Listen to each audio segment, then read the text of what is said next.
Hello, folks. Johnny Mo here. Welcome back to 05 Launch, our first episode with Cadis Nova.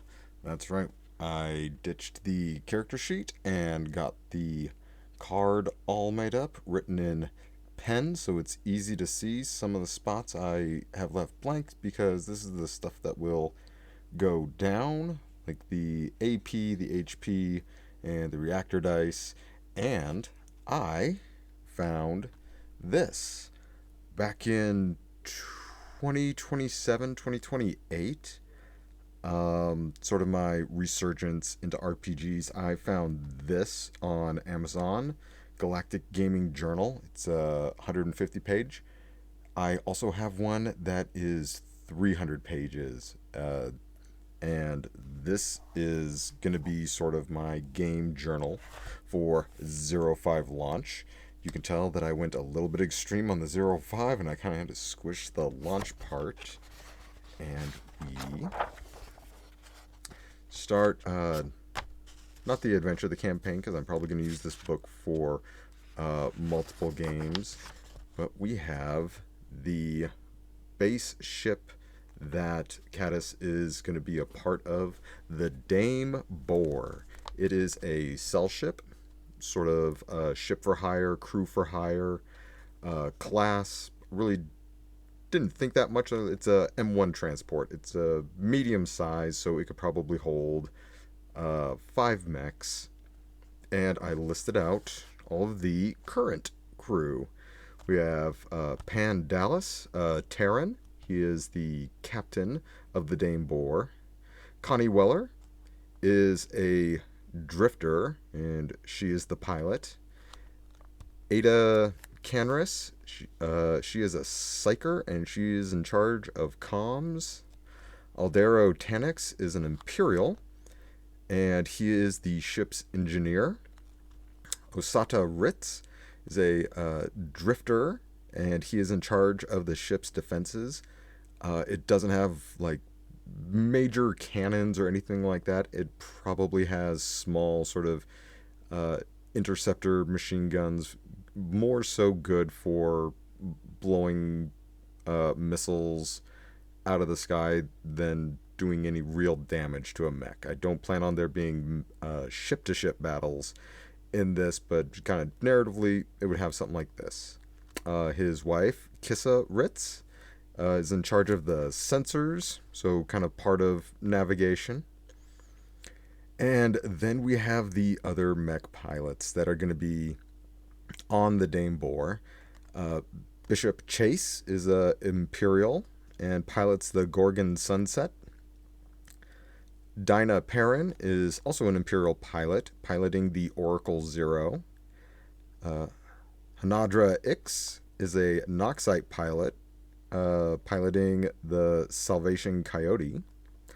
Bon Zokun is a Voidian pilot, piloting the Unicorn Apex, and all of these I rolled on the random call sign generator in Mecha Hack. I think I did a re-roll for this one. I can't remember what it was, but it was like something that didn't go well with Sunset. It had a bad mouth feel. And then, as our fifth pilot, the 05, Cadis Nova, drifter piloting the Menace Broadside. And I sort of jotted down, out of the 11 crew members, they can have 20. And I could write down armaments, armor, shield, decks, cargo hold, description. I'll probably do that another time when I have a little bit of downtime to sit and stew and really ponder the ship a little bit more. And this has stuff like basic info, ship transport, fighter 1, 2, so on. Place to write galactic history, races, factions, important places. And this book comes with a good pairing of grid and hex maps, which I really, really love. We will be using these. The battle map that I already have out is a hex map. I like hex maps in space. I typically like grid maps on terrestrial battlefields.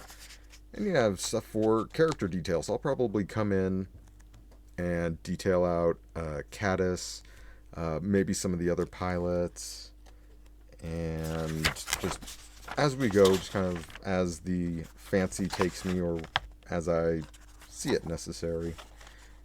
We've got places for NPCs. I think to me this is a lot for NPC to have. I will probably be filling these out for important NPCs, like if there's a patron that they like to take jobs from, or somebody that's in charge of like the local militia, or if they wind up working for a mercenary company, something like that. I'll fill this out. That'll be a fun little project. And there's other things in here, the NPCs, group items and equipment. I might do a little bit of information about mechs or different modules they come across, different weapons that they might salvage or get rewarded for missions. Group prizes. Not entirely sure what to use this for. In terms of prizes, maybe if something inspires me, I'll just write it down like this sort of weapon if they do X, Y, and Z. Or if they just do Z, but do it really well. And then just a place for general notes, and leads us to, and so it begins. I'm not going to fill up the video time with writing down where everybody's at and what is going to happen, the big lead up. I'll probably do that after the video, a little after action report, but here we got the hex grid, where and when. I'll record what happens during this session, a hex grid. Enemies fought, prizes taken, and then we move on and repeat the process. This is a lot of notes. Oh, there we go. There's hex grid, and on the back, yep. So we could probably see a lot of downtime notes being taken, and then the grids, the enemies fought, prizes taken for the after action report. Okay, so we have our gaming journal. We'll set that to the side. And we are starting out in the Ilophonus sector. This is not where a majority of the game will be played. This is the pilot episode. This is episode 1. This is the prologue. This is where the characters and the rest of the cast are, and they are about to go somewhere new. All right. So the Dame Boar and the crew have been sort of scrounging and saving, taking odd jobs where they can to get out of this sector. Right now, this sector is completely under Zodian control. And there was a big sector-wide conflict that had left a lot of people fleeing to different sectors, just not wanting to be in this sector of the galaxy under complete Zodian control. There are none of the other main people have any claim or stronghold, and they don't like it. So the Dame Boar and its crew has this one job that is going to get them to a new sector, and with the cargo that they are going to procure, they have a buyer set up in a new sector, and this is to set them up, maybe not for life, but definitely get their feet on the ground in this new sector. So we have, I also got new dice specifically for this game. Let's see, I am going to be using predominantly Easy there, Menace. The D20 and the D8 for all of the damage reactor rolls. I'm going to use the D12 as our mech, as Menace Broadside, because as you can see, that's really hard to put on here and maneuver around against other enemies. And I'm also trying this with the camera a little bit closer because all the action should take place right here and you really don't need to see the rest of the table. All right. So, the Dame Boar is pulling up to this sector's warp point. The warp point is a designated location in the sector where sector-to-sector travel can happen. Kind of think of like a mass relay from Mass Effect.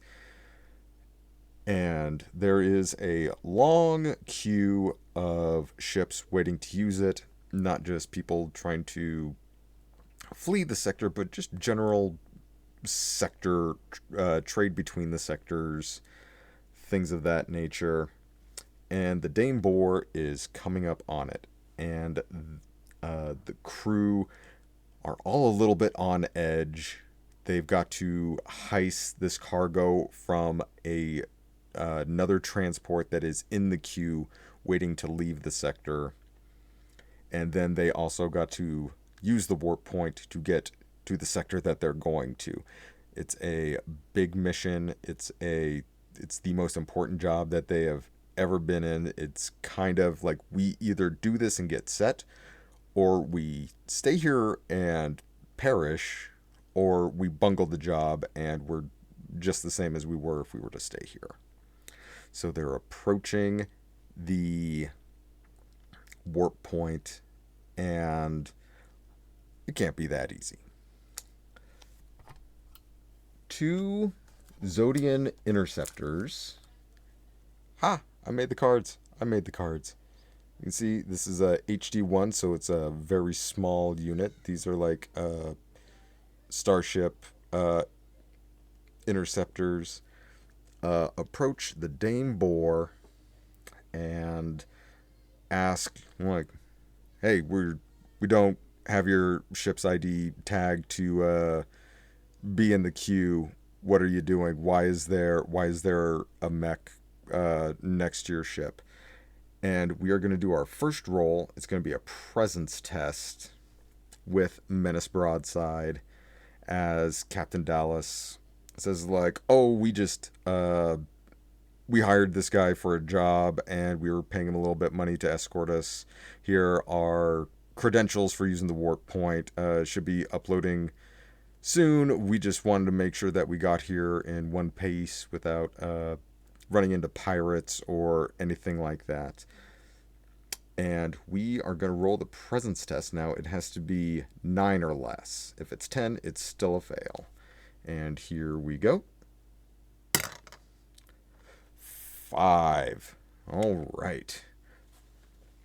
Cadis is like, yeah, I'm just tugging this boat along for a little bit, and then we are going to be on our. Then I'm gonna go back to my station, pick up another job. The interceptor, the pilots of the interceptors go, okay, that's probably fairly common. Hiring a mech to escort your ship. And the rest of the crew lets out a sigh of relief as it worked. They've gotten this far.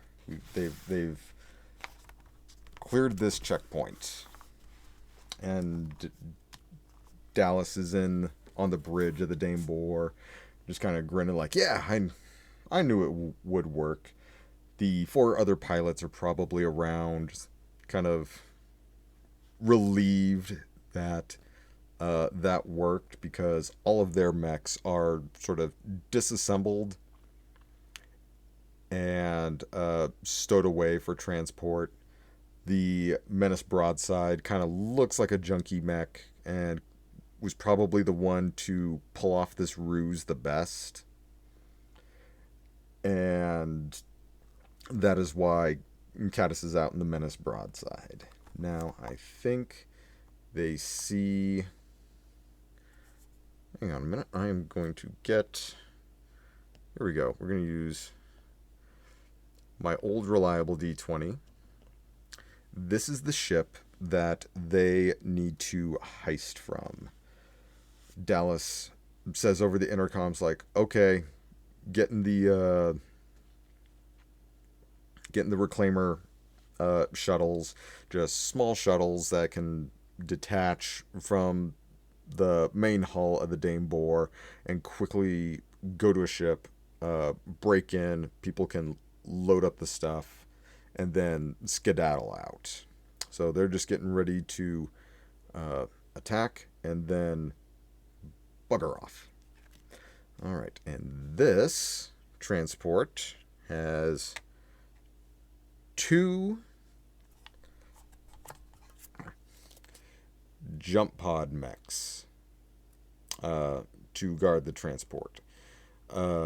Still a HD1, so fairly easy, but 2-on-1, and they have some pretty wicked stuff. Like their move action, they can move far in one move. Their beam spitters is D4. They have rocket pods that recharge on a 5-6, and that is versus systems, which the Menace Broadside isn't very good at. So if they get off the rocket pods, that could be a D8 of damage, potentially. And now we will roll for initiative as the battle kicks off. We're going to start here. So we've got to roll under Menace Broadside's mobility.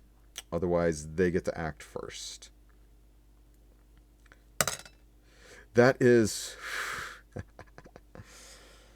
So a natural 20 is a critical failure. I am going to keep this for another character. That was really good. A natural 20 is a critical failure. Whew. So he is definitely going second. And they will be going first. Let's see here. 1, 2, 3. So they are within your range.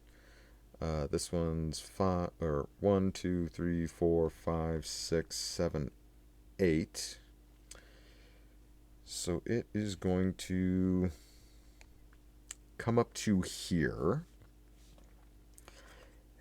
And I don't think that they're going to use their rocket pods right off the bat. They're going to save those if things get really hairy. So they're going to fire their beam spitter at Cadis. So he's got a row 9 or less for mobility. Rolled a 9. Perfect. So this one fires its beam spitters. Menace Broadside is bobbing back and forth, avoiding them. The second one will do the beam spitter again. 10. Okay, that is a failure. He gets caught in the spray of beams, and that is 1d4 damage. Of course, it's max damage because those are my lucky dice. All right, and I think his AP is going to take all of it. So his AP is down to 1. Now it's his turn. He is 5, 10, 1, 2, 3. He's going to go for this one. He is going to move and use his chassis ability for move action to make 1 free melee attack, and then he will roll his reactor dice. So it needs to be an 11 or less to hit. He's going in with his poleaxe. 19. Okay, that's a miss. And we had to roll reactor. So it on a 1 or 2, the reactor is decremented. Reactor is decremented. Okay. So this becomes a D6. Wonderful. That is his 2 moves, and now it is their turn. Beam spitter again. 19. Oof. Here we go. I'm going to roll this one. 1. Takes 1 point of damage, and he's going to let this go into the hull. So there is that. This one is going to... Yeah, Beam Spitter, because he hasn't taken any damage yet. Menace Broadside hasn't dealt any damage yet. So this is just some junker punk pilot coming to start stuff. Alright, that is an 8 for the mobility, so he misses. That one is going to go. Beam Spitters... Wait, did I do... Yes, I just did it. So it's his turn. I need like a coin or a token to flip. Okay, so he's going to go... Oh, let's see. Not going to use booster move. He's not going to move. He's going to, yeah, attack again. So 11 or less. Whoop, in the cup. 6. So, okay, so that is a hit. And these things have D4. I'm going to say they have 8 hit points total. 1 point of damage. Okay. Oh, these expo markers were on tight. Okay, so this is going to be 1. This is going to be 2. I'm just going to make a little mark there. 1 point. Still close, probably too close for the rocket pod. So we're going to continue with the Beam Spitter. 3. All right, that is a miss. 1 point of damage. Okay. If Menace Broadside deals more damage, then he's going to switch over to rocket pods. Okay, so we want mobility 9 or less. 12. Okay. And we want, from the Beam Spitter, another 4. He's going to keep his AP. 4 minus 11 is 7. Menace Broadside's getting trashed in this one. Okay. Come on, Menace. You can do this. Take that big old pole arm and just smash this jump pod. Cocked. 17. Miss. Okay, here we go again. 9 or less. 5. And a 3. Both miss. Okay. Broadside, come on. Give me a crit. Crits on a 1 or 2. That is 11. 11 does hit. 5. Okay. So 1 is down to 6. Taking a lot of damage. And it is their turn. Come on. 9 or less. 4. All right. That is a miss. Now, he's going to go for the rocket pods. Now, this is for system, so we need a 7 or less on system, or he's taking D6 damage. Ooh, 10. Yep, so he's taking the D6. I am not touching my Warhammer dice. Those will no doubt roll 6. So for the missile pods, 2 damage. So we are going to have him eat that last armor point and he's down to half hit points. He is bloodied. Okay. Menace is going to swing again at this almost destroyed jump pod. Cocked. 14. That is a miss. Oh wait, what am I doing? He's gonna attack again. Because he can be doing 2 actions. 15. That is a failure, and I got to roll a reactor because it was the same action twice. 3. Doesn't decrement. Perfect. All right. Beam Spitter. Nope. Actually, he's going to 5, 10. I don't like using attacks of opportunity. Not going to do it, even though the rule said that there's attacks of opportunity if a mech moves away. I'm not going to do it. All right. So, and he's going to be using his missile pods. This might be a extremely short game, an extremely short campaign for this guy. We will see. It might, Menace Broadside might not be this guy's mech. it's the whole thing might blow up in their face, and I'll start a new game. Sometimes that happens. All right, so we need a 7 or less. We got a 5. Whew. Okay. We are going to see if this guy's missile pods recharge on a 5 or 6. You know, yeah, I can use the hero's dice. 3 doesn't recharge. Beam spitter then. 8. That is a miss. Okay. He's going to do his move action. He's going to 5, 10. Free attack, and then roll reactor die. 14, which is a miss. 6, okay. Oh shoot, I can't remember if it was a homebrew rule or in the book that if you roll the max on your reactor die after it's been decremented, it goes up.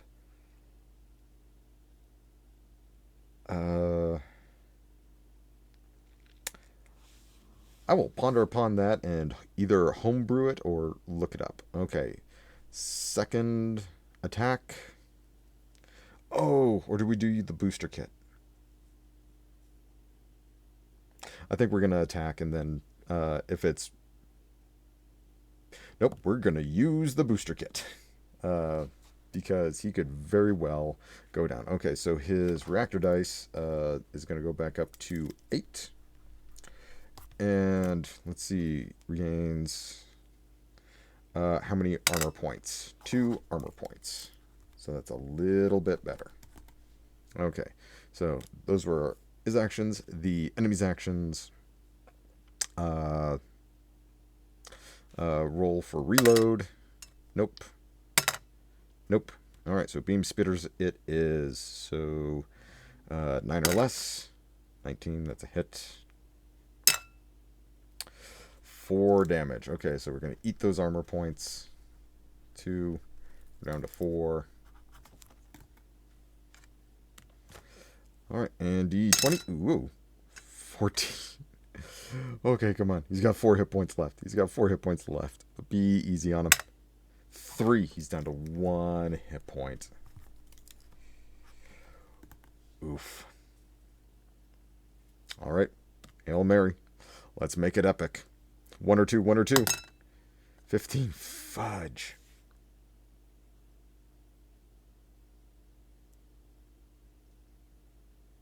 He's going to go again. He's going to go again. And then I have to roll the reactor die, too. 15. Another miss. 6. Doesn't decrement. All right. Let's see if he can survive another round. What are we at? Round 5, 6, something like that? Should probably be... Usually when I'm not recording, I will keep track of this. But since I'm recording, I'm not. 19...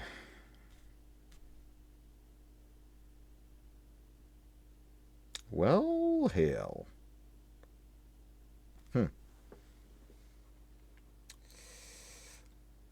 Let me look something up really quick. I believe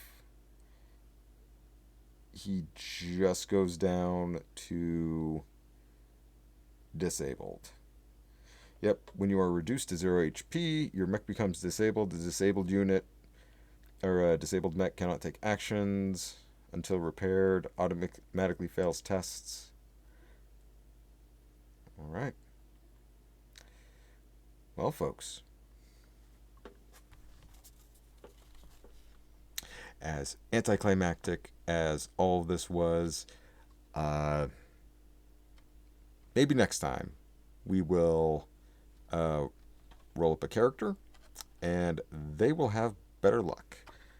I feel a little bit bad that I filled out this whole crew, spent almost 2 months on a custom mech. Little disappointing. I could take authorial ownership over this and say, but wait, that didn't happen.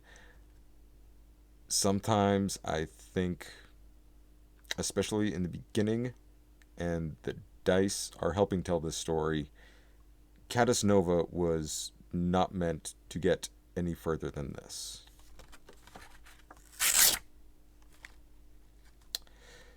So, we will regroup. We will do something different. Sometimes the dice have a way of guiding you towards a story that is meant to be told.